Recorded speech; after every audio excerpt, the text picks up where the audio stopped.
welcome back to MEP Next Gen. My name is Kalia Maxey, and I am a senior studying industrial engineering with a certificate in entrepreneurship and innovation and a certificate in systems. And hello, everyone. I'm Clifford Underwood. I am a senior as well in agriculture engineering, concentrated in machine systems. So we are going to do something a little different this time. We actually went around the minority and engineering program and asked students what their favorite academic journeys and academic tips and tricks were. That's right, Kalia. In our first segment, we visited the Purdue MEP Academic Success Center and asked MEP students, to share their favorite study tips and tricks. Here's what they had to say. Hello, my name is Xavier Williams. I'm a junior in aerospace engineer, and I would like to talk about some advice to give to you, upcoming freshmen, and new people to the school.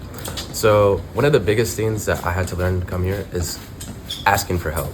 It's very important that if you can't figure out how to do something on your own, instead of spending the time and energy wasted going over and over in circles trying to figure out by yourself, it doesn't hurt to ask. I believe there's no stupid questions, and there's a lot of people here in Purdue that are willing to help you be successful. My name is Maurice Harrison. I'm a third year in computer engineering. My advice for you guys is that academics are great, but extracurriculars are better, so be involved. Hi, my name is Daniel Benedoff. I'm a junior in mechanical engineering, and my piece of advice is that the best way to learn and reinforce what you learn is to teach others, as well as helps to build a community. Hi, my name is Jada Andrews. I'm a freshman here at Purdue University. I'm in FYE and I would like to go into chemical engineering. My advice would be to get used to being alone. Coming from high school, I was always with my friends. I always made meals with my friends and we hung out all the time. But in college, it's a little different because your class times don't necessarily line up with your friends, or sometimes they have to study or sometimes you have to study. So you do need to get used to just being with yourself. Hey y'all, my name is Miriam and I'm a freshman in first year engineering with the intended major of civil engineering. And some advice I have is to always go to office hours and help sessions. They give you more information than in the lecture most typically, and they can help you out on assignment sometimes if your TA is really nice. Hi, my name is Isaac and I'm a sophomore in electrical engineering. And for my one academic trick, it would be to seek upperclassmen friends because they can help you a lot with the work since they've taken classes and they just know a lot of people, so it's cool to be around them. Hi, my name is Summer Harris. I'm a junior in mechanical engineering. My academic advice would be seek out office hours and tutoring opportunities because I feel like that would be very beneficial to be connected with your professor and also other peers around you. Wow, that was some amazing advice. I might actually use that for myself sometime. What was your favorite piece of advice, Cliff? Well, my favorite piece of advice was actually learning how to isolate yourself. Part of the, my learning experience being here at Purdue was realizing that I needed to take a step back and kind of take a minute to digest the information, and then do a little self-reflection, do a little self-assessment, and then come to the group and with my level of understanding, have the group to kind of help me where I'm slacking, and I can help them where they're slacking. One, that helps, everyone understand each part of whatever, the exam or whatever piece of material you're studying. But two, it reinforces whether you actually know the material or not. So it's just that extra level of security when going into these exams for me. That's solid. Yeah. Speaking of tips, let's move into our next segment where we, meet some standout students from the MEP community. Our first guest is Sydney Phillips. Sydney, welcome to the show. Would you like to, introduce yourself? Tell us a little bit about yourself. Yes, I will. So excited to be here. Thank you for having me. I'm Sydney Phillips. I'm a sophomore in mechanical engineering. Outside of academics, I'm involved with NSBE. I'm the NSBE Grand Prix team's vice president this year. I'm also involved with SWE. I'm their alumni relations chair. And I'd say I also do a lot with MEP. I'm one of their ambassadors and a tutor. So, okay, period. She's involved. Heavily, yeah. Glad to hear it. So can you just tell us a little bit about your journey at Purdue? Yeah, so obviously I'm a sophomore, so I came into Purdue last year. This is my second year here, and I would say it's definitely a lot all at once, but I would definitely say, I love it here, and I couldn't imagine being anywhere else. Last semester, it was just being a freshman. You get a lot of things thrown at you, a lot of acclimating to a new environment. But I would say this year I've definitely come in knowing what to expect. So, real quick, just to kind of pivot off that, why Purdue for you? Over other schools, what made Purdue like the final decision? well, to be completely frank, money. But also the campus. I love the campus. I was in between Purdue, Georgia Tech, and Michigan. And once I stepped foot on Purdue's campus, like, it was really it for me. Ann Arbor is nice, but it's really vertical and more congested, more city-like, I would say, than Purdue. And I'm from outside Philadelphia, so that's not really something I was looking for again. I wasn't trying to go from, like, a city to another city. But I knew especially I was going to do engineering regardless, so I knew my classes would be hard. I don't need to be, like, hard in somewhere I don't want to, like, walk around and, like, at least be in nature. You need somewhere to decompress, and you felt like this would be a good campus for that. I like how you mentioned all, like 3 big engineering schools. Yeah. So that really shows, like, Purdue was up there. Yeah. But then in terms of, like, campus, that really differentiated. Yeah, for sure. Yeah, and Georgia Tech and Michigan were real stingy, so they were real stingy. Made the answer pretty clear. No, they made that answer real clear. Clear. So you mentioned you were, an engineer. What led you, to this path? And, tell us a little bit about what kind of engineer are you? And then what you hope to accomplish. Yeah, so the reason I chose engineering is actually because both of my parents are engineers. My mom's electrical, my dad's mechanical. And even growing up, even back as early as I can remember in elementary school, I always knew that I would have to major in engineering. They said it. They were very blunt about it. They're like, you will be an engineer.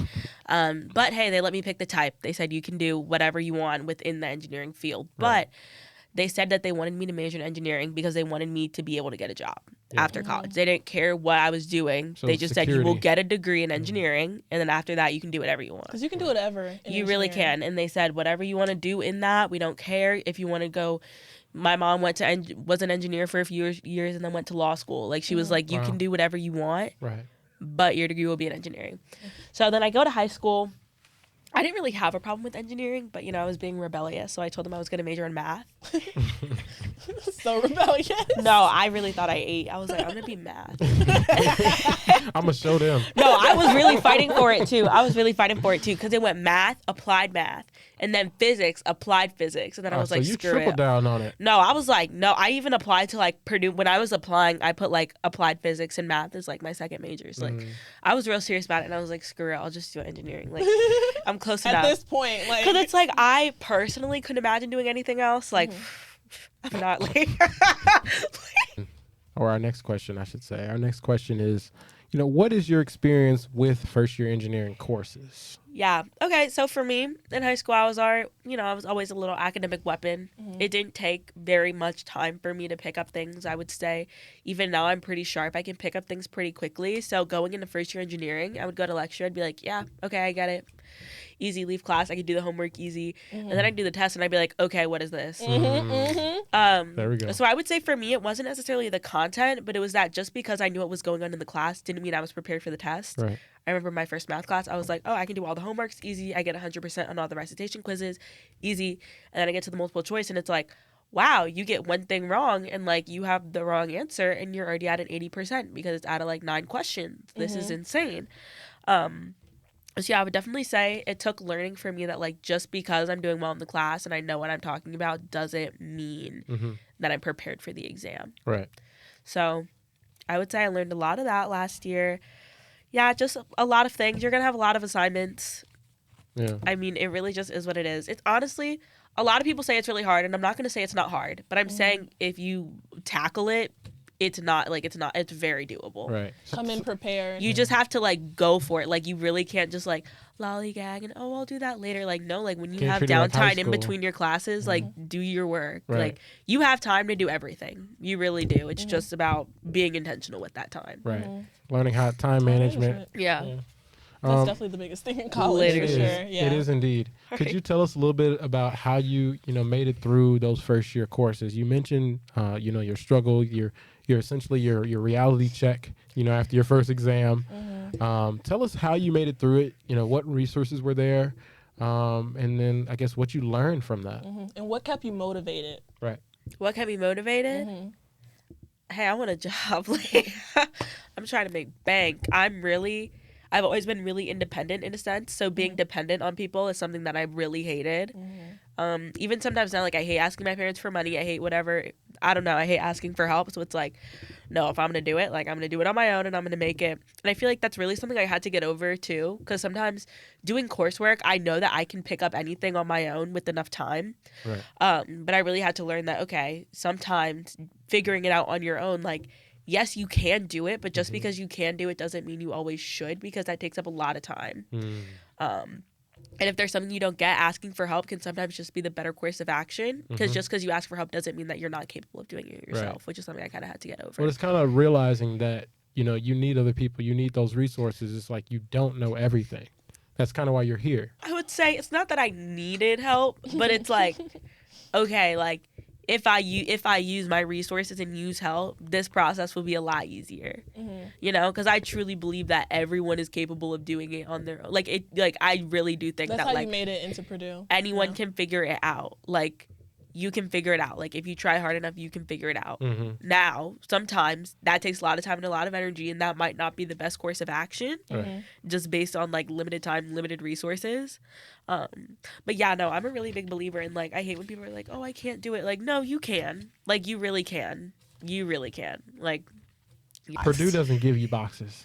They give you anything I'll but be a in box. my box. I will say that Purdue teaches you to think outside the box. Purdue makes you, I actually called my 133 class engineering your own education. And I think they're very intentional about how they teach that class. Because when I first went, I was like, they're not teaching me anything. That's genuinely how I felt. I was like, I go to lecture and they're like, sit in your team and you figure it out. And I'm like, then why am I coming to lecture? But as I went through the class and looking back on it now, I picked up a lot of skills in that class.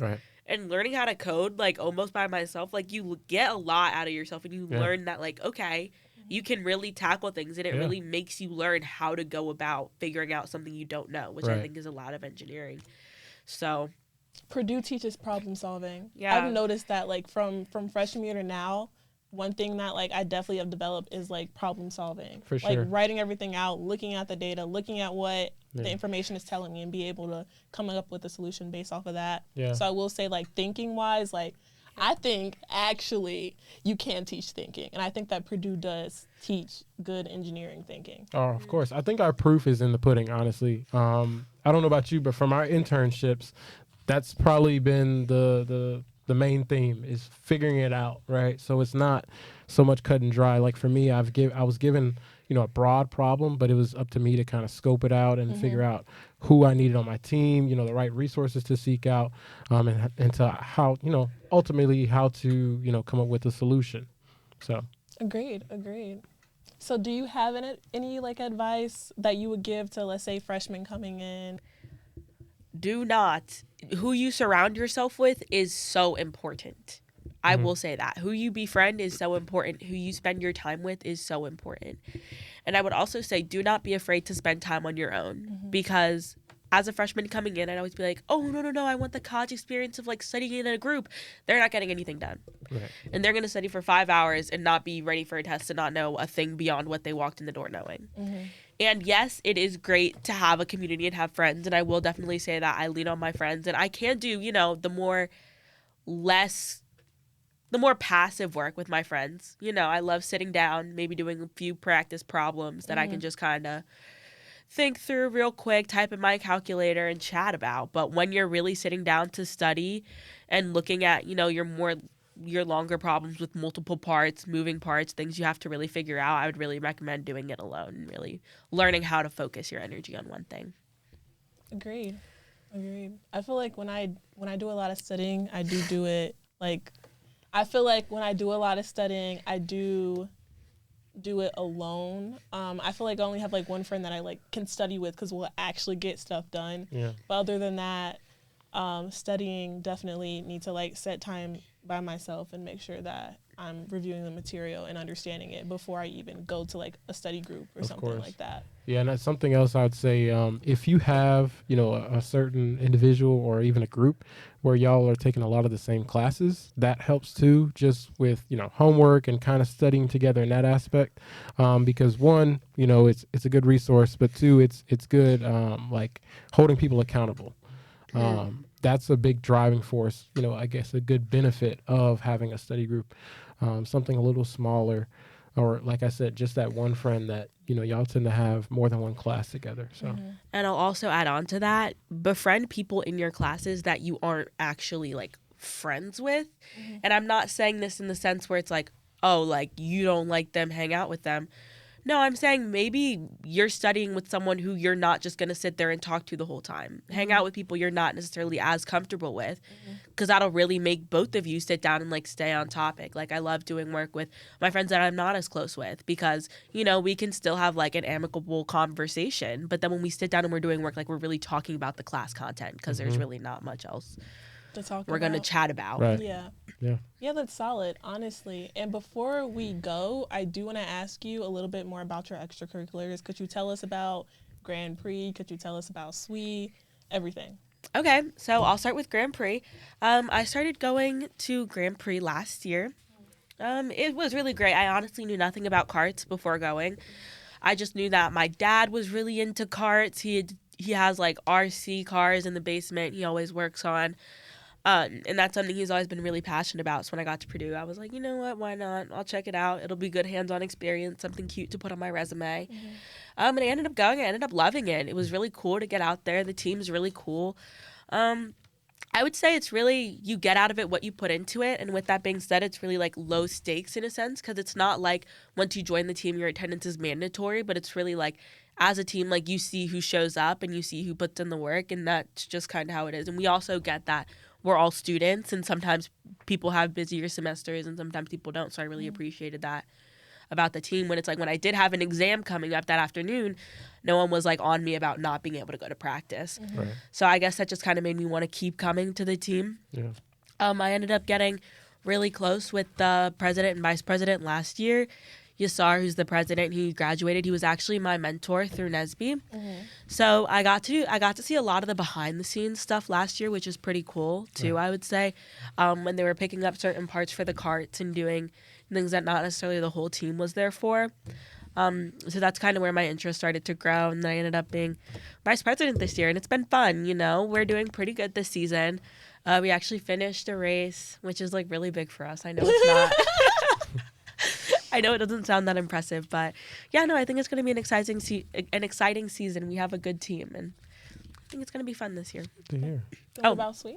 So for SWE, I like being a part of SWE. I feel like it kind of diversifies. What is SWE for the users? The Society of Women Engineers. Society of Women Engineers. And, honestly, I joined SWE because I had noticed I was a part of, so I'm in the minority engineering program, but I was also in the women engineering program, living and learning community. And I noticed that a lot of the girls that I would see at NSBE and MEP, I'd hardly ever see at SWE and women engineers. And I kind of wondered why there was that gap. And honestly, I saw it in myself too, because it's like, as a Black woman, I tend to identify as a minority before I identify like as a woman in engineering. But I was like, it's also, I'm both.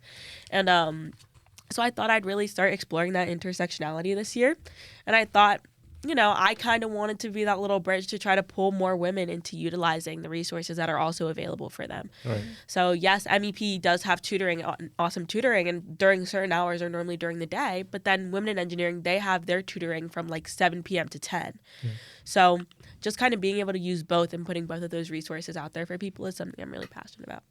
Okay, period. Is there any final words or remarks you'd like to leave for our listeners today? Yeah, I will say that the community is amazing, and I've experienced that myself, my freshman year.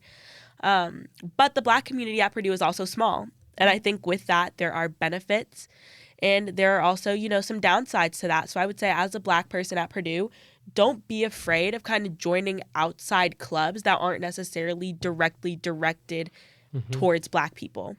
I think that's really important, because I think Obviously, once we get into the workspace in real industry, that's not what it looks like. Right. I think it's important to, diversify what we're used to, who we're used to communicating with, how, we present ourselves to different groups.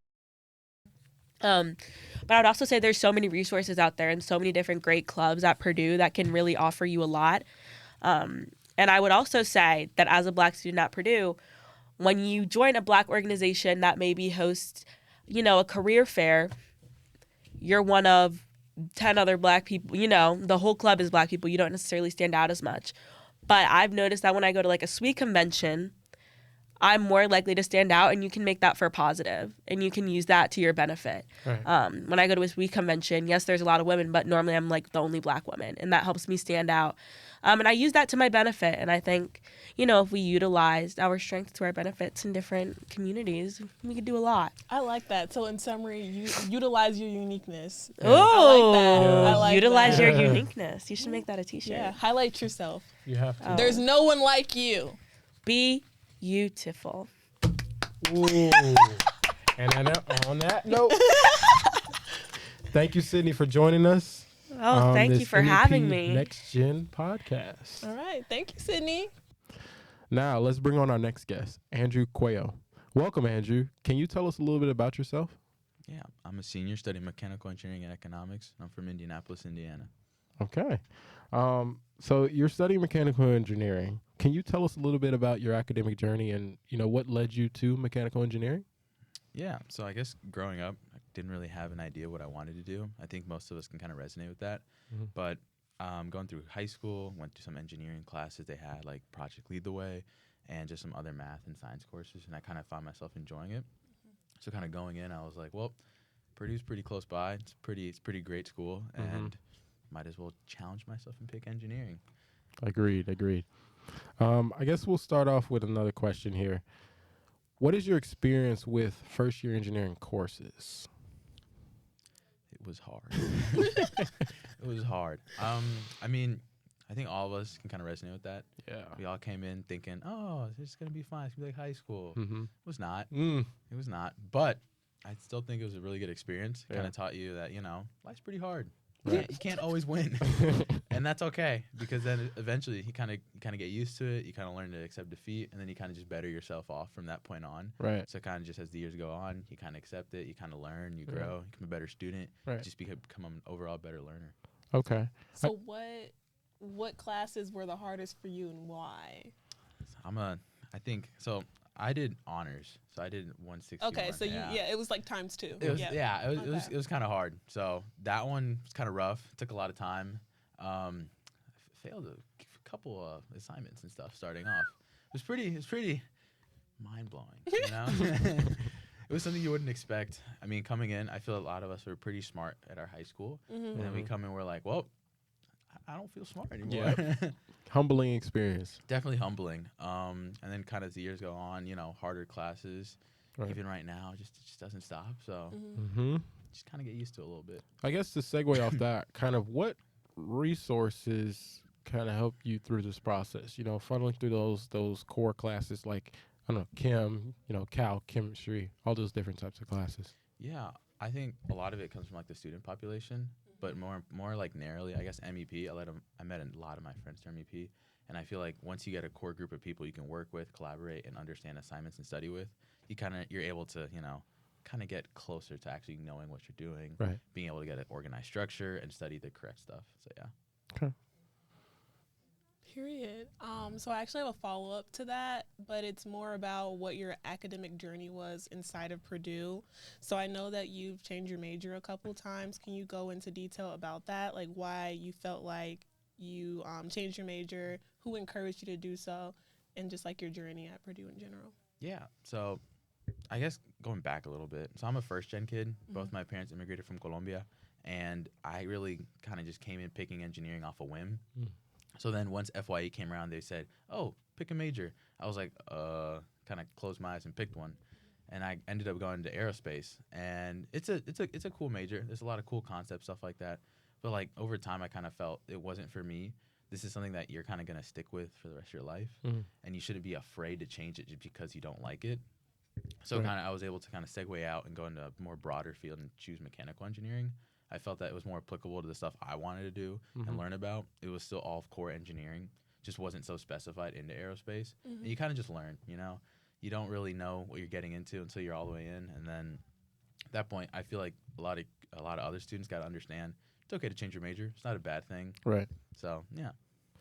I guess my next question to kind of build off that, really, can you give us, insight on what are some of the benefits that you had going, to Purdue, going through this process of all these rigorous classes, failing classes, taking them over, and just, pushing through that? What are some of like the benefits you've seen from this whole process so far? I think it really gets you determined. I mean, it kind of gets you used to failure. I feel, like I said earlier, a lot of us are kind of used to already being pretty successful, doing good in high school. So kind of once you get that first hit, you're like, oh, it's all right. It's all right to happen. Right, reality check. Yeah, reality check. So then kind of moving forward, when you're looking for jobs, when you're looking for that, you don't just kind of hit a roadblock and then you're all the way, like you're in the slums, you're feeling sad, all that stuff. You kind of just keep getting some motivation to keep going. Because at the end of the day, there's a light at the end of the tunnel. It could be a long tunnel, but there's still some good at the end. So yeah. Right. So basically treating it as a learning process. Yeah, And, just a failure. Yeah. That's a really good piece of advice. I know personally, me as well, came in valedictorian, thought I was the smartest person in the world. Yeah. And then I went to Purdue, took some classes, and I'm like, whoa, okay. So I got B's and A's the first semester. But in the second semester, I got my first C, and that really hit hard because I haven't seen a C in a very long time. And it only gets worse, exams. But then you do find out that, let's say, you get a 50 on an exam, but the average is a 50 or a 40. So, I mean, it helps in that case, but definitely shows, it's definitely a humbling experience being in Purdue Engineering. So, definitely commend you on saying that. That's a good piece of advice. Yeah, for sure. I was going to say, I come from the same kind of background as far as taking all honors classes, being top of the class coming out of high school. And then coming to Purdue, it's like, oh, okay, getting humbled, right?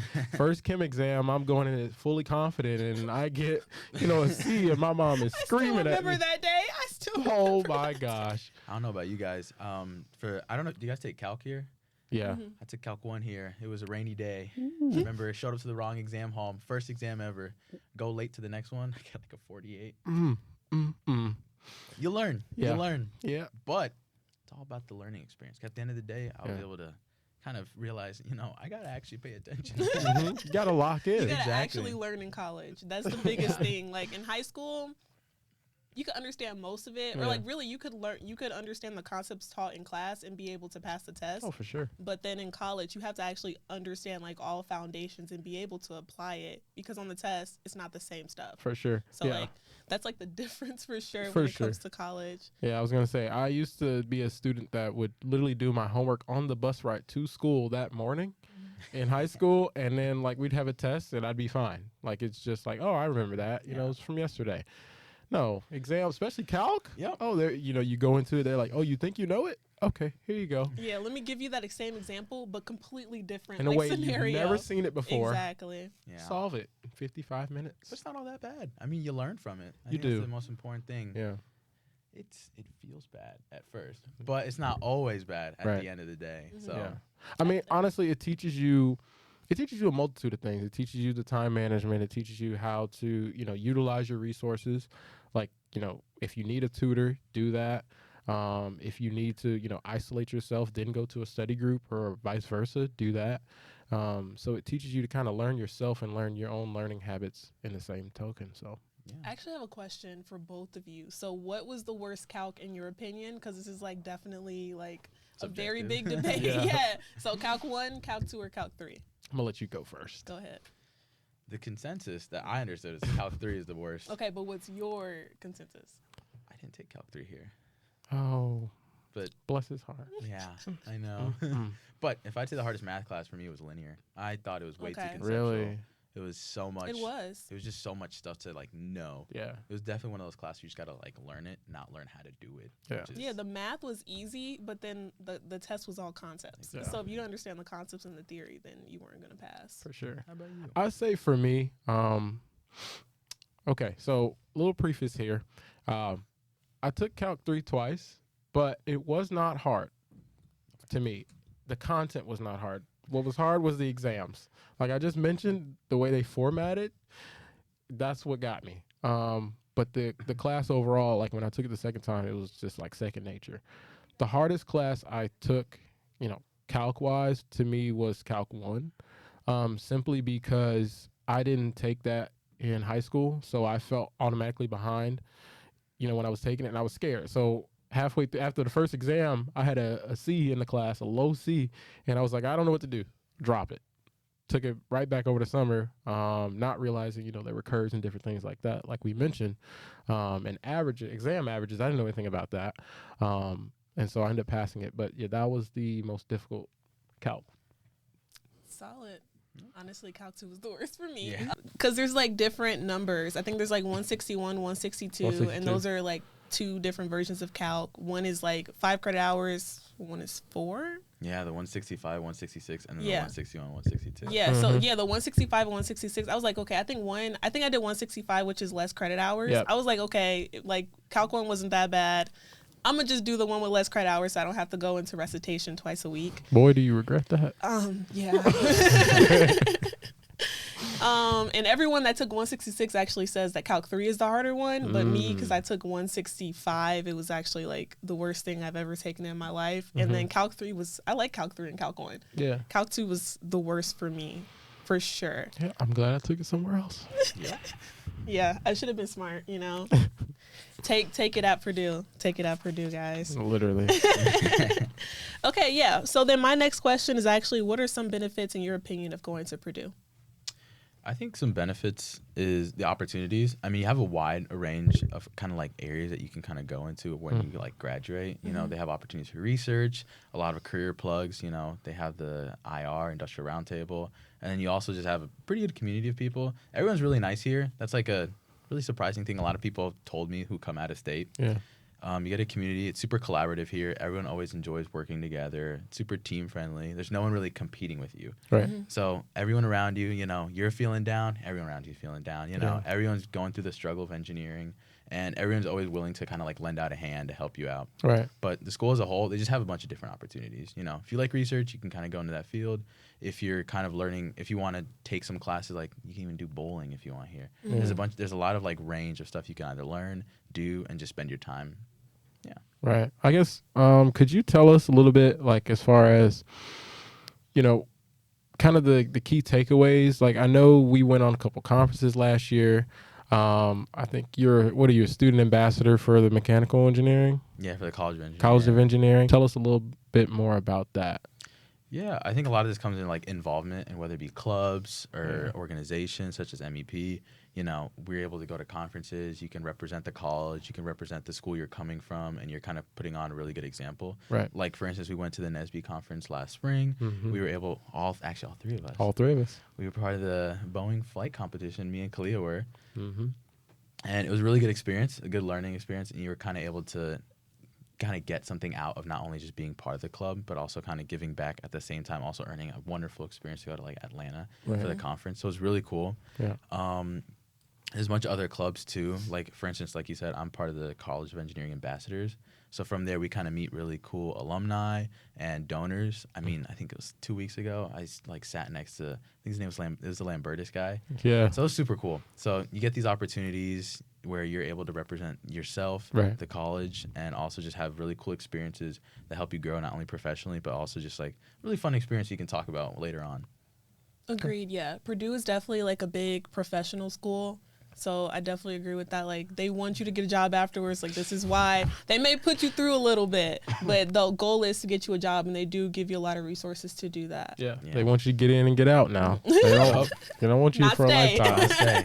Yeah. It gets you ready for the job, though. Oh, yeah. If you get worked really hard at your job, you're this ain't that bad. It ain't Purdue. Yeah. It wasn't as bad as how undergrad was. For sure. I know we shared similar experiences kind of with interns where it's we go through a lot here as far as workload and really being pushed. And then when we get to the workforce, it's you know what, this isn't that bad. Not as bad as I expected it to be. So I definitely agree with that. Us all being seniors and saying that is crazy. So that means trust us. We trust went through the process. it. But yeah. Yeah. The last question we have here for you is, what tips and strategies have helped you academically? And then what advice overall can you give our listeners, especially the underclassmen, right? So the freshmen, the sophomores, and even maybe some students that are considering Purdue that, aren't here yet. Yeah. So I think when you come to Purdue, you're kind of on your own. You don't really, you're not coming with a group of friends most of the time. You're kind of coming by yourself. And I think that's one of the part that makes freshman year and starting off, you're so discouraging. You kind of like, you fail something, you're like, oh, I don't know what anyone else did. So I'm kind of just like, now what? Yeah. So I think it's really important to just surround yourself with people who are also similar mindset of you, similar ideas, goals, and then be able to have a group that you can work with, study with. Because at the end of the day, if you went through all of engineering just by yourself with no other help, it's so much time. Ooh. It's so much harder. So definitely just reaching out to other people, talking to them, being able to build these connections, super important. A big tip that I'd help give them. I think also just finding like your resource centers. I know for a lot of us, coming to Purdue is I don't know about you guys, but coming to Purdue is very different from my high school. Oh, yeah. It was a big culture shock. Oh, yeah. So I was like, I don't know if I really fit in here. And there's organizations and other places that you can find people just like you where you guys can not only, bond, but it kind of brings that little sense of home onto campus, even though everything is so foreign to you. Of course. And definitely one tip I want to add that Andrew talked about was getting involved. Freshman year, that's something that I did really heavily my second semester, got involved with things that I liked, right? So there's clubs for any and everything you can think of. So for me, it was motorsports, it was the Baja, so different things like automotively. And then also on the academic side, really getting involved with MEP. At first, like he said, I felt really like isolated just because I didn't know anyone. But that's also the reason I came to Purdue is because I didn't know anyone. And I knew that not knowing anyone and putting myself in that kind of uncomfortable situation would force me to, be a little more extroverted and seek those resources and seek that help that ultimately I needed. So definitely that's my tip of advice is get involved. Yeah. I think just by getting involved too, you just meet more people. There's just a broad group of people you can meet that you never really encounter elsewhere. Right. I think that was my biggest takeaway from freshman year. I wasn't as involved. I was way too focused on studying, getting a good grade, which honestly was a mistake. But, you kind of live and you learn, and then you go on. And then the upcoming years, you kind of figure out, I think I got to kind of branch out a bit, join some organizations, talk to more people, and not focus so much on your just classes because there's so much more Purdue has to offer. Whether it be organizations, whether it be clubs, whether it be anything, there's just a lot out there. You shouldn't just head down. Don't tunnel vision on school. There's so much more to get out of Purdue. Enjoy the experience while you're here. Oh yeah. So then you didn't do EABC? I did not. Okay, so I didn't do it either, so I had similar experiences. I came in freshman year, didn't know nobody. I actually knew one person because we did I was in Chicago Scholars, so I'm gonna shout out my Sabine Ramirez. But me and Sabine came in together because we were in the same cohort, but she was the only person that I knew, and obviously we were kind of on different trajectories in terms of what we wanted to do. So I will say that came in by myself, and kind of the same experience. Freshman year was really just studying, crying a little bit because it was a lot of them exams. But then it does. It does happen. But then I learned about MEP sophomore year, and it's definitely been a better experience in terms of college for me. And I will say NSBE has been a big part of that as well. So definitely finding that community is really important in college. Yeah, don't let it discourage you. I know it's a little rough at the beginning, but you make some pretty good connections along the way. Yeah, it's intimidating, but it is lifelong, learning opportunities, and you make lifelong friends as well. So that's about it. Do we have anything else? No. All right. Now that we've heard some amazing tips and personal stories, I hope that you all get as much out of this as I did. I don't know about you, but I picked up some new tricks myself. Before you leave, we do have one question for you. We created a poll for all MEP students, and guess what they answered? The question was, what is your favorite studying resource? What do you think, Andrew? Studying resource. I'm gonna say it. I'm a people person. I can't really study without anyone else. I struggle to do it by myself. So you gotta find that the next smarter person. Yeah. Okay. So studying with other people, is that your answer? I think that's my answer. Okay. Well, surprisingly, I don't know if you cheated or not, but yeah, you're right. Yeah, pure studying session. There's an answer. Did you have the answer key? I didn't know there was an answer. That's how he's passing these exams. So students answered peer studying sessions. This is why I will plug MEP again, because there's like so many people that come in, so many people that have similar classes, whether it's FYE or they're in your major. Yep. So definitely utilize that community, and it seems like students have. Mm-hmm. Yeah, so we hope that Andrew's insights and Sydney's insights have helped you on your journey. Stay tuned for our next episode of MEP Next Gen, which will come out next month. Until then, keep striving, stay connected, and remember that MEP is there for you, there to support you every step of the way. Thank you for listening, and we'll see you on MEP Next Gen next time. Take care, everyone, and remember to visit the Academic Success Center for tutors and guided review sessions from instructors such as Mary Beth Miller and our famous Dr. Chin from Chinflix. All right. Bye. Thank you for listening. Ciao.